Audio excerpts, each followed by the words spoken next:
Le samedi 15 novembre, le RNI a tenu la 7e escale de la voie des réalisations dans la région de Casablanca-Stade à Médiouna. Une autre étape qui s'inscrit dans la même dynamique que les précédentes en consolidant la même méthode politique fondée sur la proximité, la redevabilité et la continuité.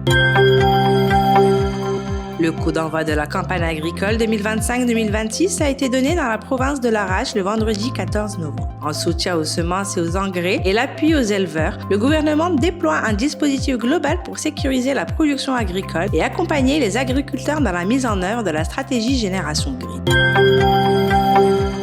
Plus de 78 milliards de dirhams ont été mobilisés pour développer un système de transport public propre, multimodal et accessible d'ici 2029. 11 milliards de dirhams sont consacrés à l'acquisition de 3750 bus de nouvelle génération et 67 milliards de dirhams sont dédiés au transport en site propre, incluant les tramways, les RER et les trains régionaux.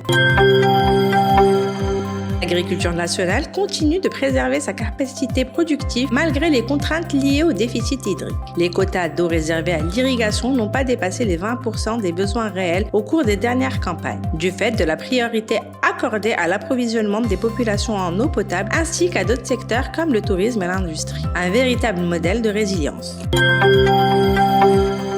Le géant de l'aéronautique européen Airbus vient d'annoncer la signature avec le Maroc d'un contrat portant sur l'acquisition des hélicoptères H225M, des appareils équipés pour les missions de recherche et de sauvetage au combat qui seront mis en service par les forces royales armées marocaines en remplacement des hélicoptères Puma en service depuis plus de 40 ans.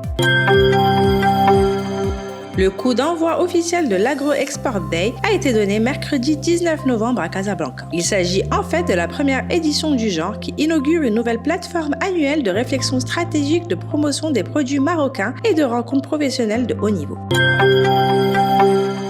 Le ministre de la Santé et de la Protection sociale a affirmé mercredi devant la Chambre des représentants que l'acquisition des médicaments comme l'ensemble des achats publics s'effectue strictement dans le cadre de la loi et par le biais de marchés conclus avec des sociétés soumises au droit commercial.